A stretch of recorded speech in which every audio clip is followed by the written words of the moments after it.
On October 22nd, 1962,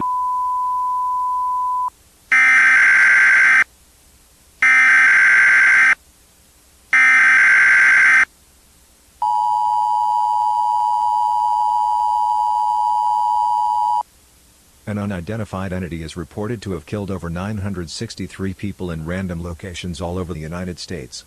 It manifests as a female of European descent. Witnesses have reported seeing the creature knocking on the doors of victims before attacking. It appears to be attracted to books and tapes regarding entrepreneurial or economic education. Scientists are unsure of its origins. All citizens are advised to dispose of such materials and lock themselves inside until further instructions.